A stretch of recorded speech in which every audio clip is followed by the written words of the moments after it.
আর একজন প্রাচীন সাধু যিনি রয়েছেন, আর তিনি হচ্ছেন গুরুস্থানীয়। তিনি সবার সাথে খুব কথা বলেন তা নয়, কিন্তু তার যে শিষ্যরা রয়েছে, শিষ্যের যে প্রশ্ন, যে তাদের উত্তর কিন্তু যথাযথ তিনি দিয়ে থাকেন। তো শিষ্যদের কিন্তু যে যুবক শিষ্য, তাদের কিন্তু এই মহাপুরুষ, এই গুরুর উপর খুব বিশ্বাস এবং খুব শ্রদ্ধা। যে গুরুর উপর বিশ্বাস শ্রদ্ধা থাকলেই না, তখনই কিন্তু হচ্ছে ভগবান লাভ হয়, যে প্রকৃত সত্য জানা যায়। কিন্তু বিশ্বাস শ্রদ্ধা ঠিক আছে, কিন্তু প্রশ্ন তো অনেক সময় থেকে যায় না, যে এরকম যে সিদ্ধান্তে সর্বসংশয় ক্ষীয়ন্তে চাষ্যকর্মাণী সব রয়েছে।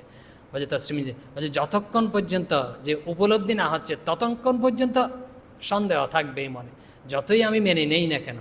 তো এরকম যদিও গুরুর উপর বিশ্বাস আছে, কিন্তু তাদের তো এরকম সংশয় রয়েছে। কি সংশয়?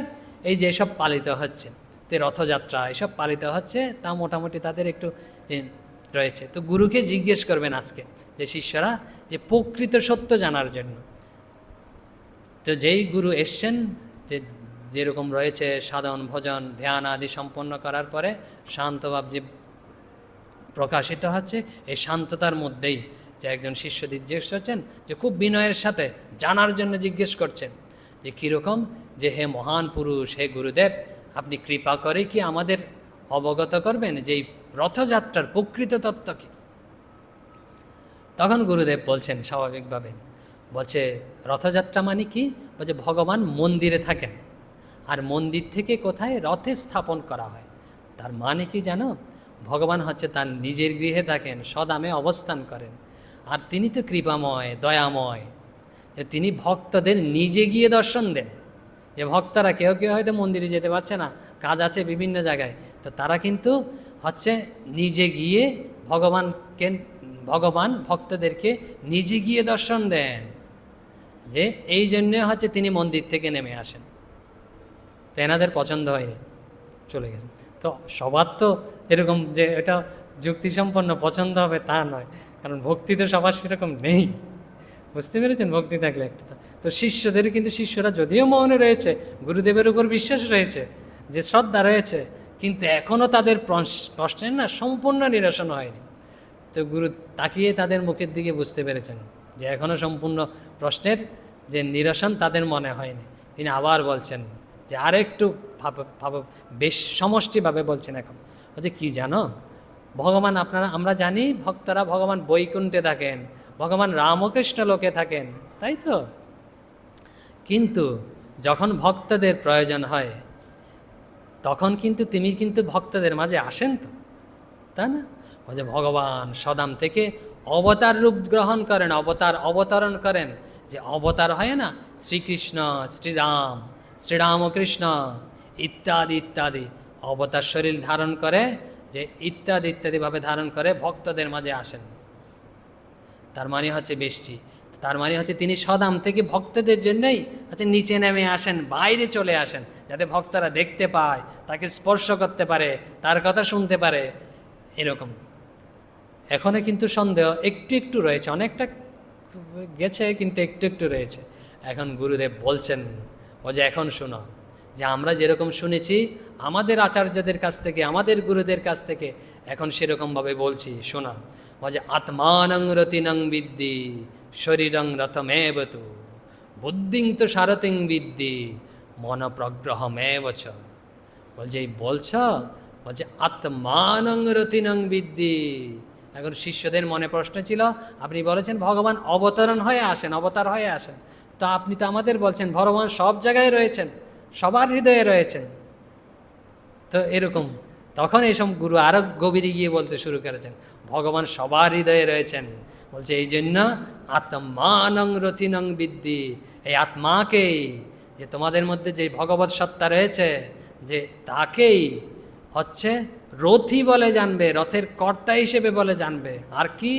এই যে শরীর দেখা যাচ্ছে, যে শরীরং, যে শরীরকে রথমেবত, শরীরকে রথ হিসেবে জানবে। আমরা দেখতে পাচ্ছি রথ টানাটানি করছে, এই যে প্রকৃত রথ হচ্ছে এই শরীর, স্থূল শরীর, একেই রথ বলে জানবে।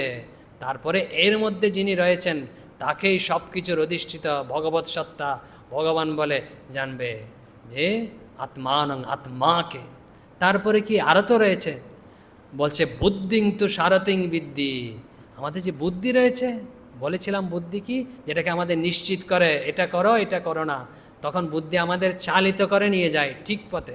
যে বুদ্ধিকে সারথি হিসেবে জানবে, যিনি রথ চালান আর কি, তাকে সারথি বলা হয়।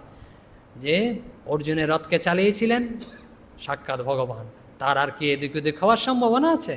যে যার রথের রথই ভগবান, এরকম ভগবানকে সম্বল করে।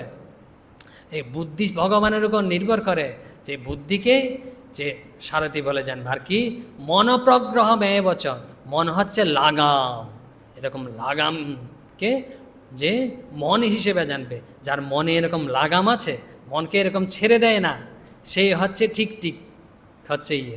আরেকটা এরপরে আরও রয়েছে, তাই একটু উল্লেখ করি। বলছে আমি এরকম আত্মাকে রথি হিসেবে জানবাম, তারপরে কি বুদ্ধিকে সারথি হিসেবে জানলাম, তারপরে শরীরকে রথ হিসেবে জানলাম, মনকে লাগাম হিসেবে জানলাম। তা আমার লাভ কী হবে? এসব জেনে এসব ধরে মনকে নিয়ন্ত্রণ করলাম আর বুদ্ধিকে এরকম ঠিক পথে চালানোর দায়িত্ব দিলাম, তো লাভটা কী হয়? ঠিক পথে গিয়ে কোথায় গিয়ে পৌঁছাবে শেষ পর্যন্ত? বলছে গুন্ডিচা বাড়ি, না? তো গুন্ডিচা বাড়ি গিয়ে পৌঁছাবে। তো এখন আমরা তো গুরুদেব কী বলছে দেখি, শিষ্যদের মনে প্রশ্ন হয়েছে কোথায় গিয়ে পৌঁছাবো আমরা, একটা তো গন্তব্যস্থান রাখবে। এখন গুরুদেব আবার বলছেন, বলছে বিজ্ঞানবান সারথি ইয়স্তু মনপগ্রহবান নর স্বধ্বন পরমাত্মে প্রাপ্নোতি তদ বিষ্ণু পরমং পদম। বলছে স্বধ্বন পরমাত্মতি তদ বিষ্ণু পরমং পদম। বলছেন কি বিজ্ঞানবান ইয়স্তু সারথি, বলছে যার সারথি না, মানে সারথি মানে কি বুদ্ধি হচ্ছে বিজ্ঞানবান, মানে হচ্ছে বিবেক সম্পন্ন, যে সব কিছু বিবেক সম্পন্ন, যেটা অযৌক্তিক সেটা করবে না, যেটা যৌক্তিক সেটাই করবে। বলছে মনপ্রগ্রহবান নর, মন হচ্ছে এরকম দড়ি, মানে নিয়ন্ত্রিত দড়ি, যে যখন অন্যদিকে যেতে চাইবে এরকম টান দেব। যে যার এরকম বুদ্ধি হচ্ছে বিবেক সম্পন্ন, আর মন হচ্ছে এরকম, বলছে কি স্বধ্বন পরমাপ্নতি। বলছে স্বধ্বন মানে হচ্ছে আমরা সংসারে রয়েছি, সংসার মার্গেই চলছি না, রথ কোথায় চলছে? রাস্তায় চলছে, সংসারের মধ্যেতেই চলছে এই জনক্ষেত্রে। বলছে বলছে তিনি হচ্ছেন পরমাপ্নতি, সংসারকে অতিক্রম করে যাবে, আমাদের যে গন্তব্য অতিক্রম করার দরকার, যে স্থান, সেটাকে অতিক্রম করে যাবে। আর অতিক্রম করে কোথায় যাবে? বলছে তৎ বিষ্ণু পরমং পদম, সেই বিষ্ণুর পরম পদে গিয়ে পৌঁছাবো আমরা। তো বিষ্ণু মানে কি বলেছিলাম না, যে বিষ্ণু মানে হচ্ছে সর্বব্যাপক যে চৈতন্য, তাকেই বিষ্ণু বলা হয়। আর যারা হচ্ছে সর্বব্যাপক চৈতন্যকে অনুভব করতে পারছেন না, তারা এরকম চতুর্ভুজ বিষ্ণু ধরে নিতে পারেন, চিন্তা করতে পারেন, কোনো আপত্তি নেই। কিন্তু শাস্ত্র বলছেন সেই পরম পদ প্রাপ্ত হবে। এই যে আমরা বললাম যে আত্মানং রতিরং বিদ্যি শরীরং রথম এবতু ইত্যাদি ইত্যাদি, যে আত্মাকে রথি হিসেবে জানবে, আর শরীরকে রথ হিসেবে জানবে, বুদ্ধিকে সারথি হিসেবে জানবে, মনকে লাগাম হিসেবে জানবে। আর এগুলোকে যদি নিয়ন্ত্রিতভাবে আমরা চালনা করি, কোথায় গিয়ে পৌঁছাবো? তদ বিষ্ণু পরমং পদম, সেই পরম পদেই গিয়ে পৌঁছাবো। শাস্ত্রে আরও রয়েছে যে রথস্তং বামনং দৃষ্ট পুনর্জন্ম ন বিদ্যতে, সেই রথে, যে রথে আমরা কি দর্শন করতে যাই? ভগবানকে দর্শন করতে যাই। তো যে ভগবানকে যদি ওখানে কাঠ মাটি এরকম যদি দেখি জগন্নাথকে, তাহলে কিন্তু হবে না, যে পুনর্জন্ম বন্ধ হবে না। বলছেন কি রথস্থং বামনং দৃষ্টা, রথে ভগবানকে দেখতে হবে, ভগবানকে দেখলেই না পুনর্জন্ম ন বিদ্যতে, তার আর পুনর্জন্ম হবে না। পুনর্জন্ম না হলে মৃত্যু হবে না, মৃত্যু অতিক্রম করার উপায় জিজ্ঞেস করেছিল। এই যে ভগবানকে দর্শন করলেই না আর মৃত্যু হবে না। আর সেই ভগবান যে আমাদের মধ্যে রয়েছে, যে নিজেদের মধ্যে রয়েছে, যেই সত্তা। ওম শান্তি শান্তি শান্তি, হরি ওম তৎসৎ। শ্রীরামকৃষ্ণায় প্রণমস্তু।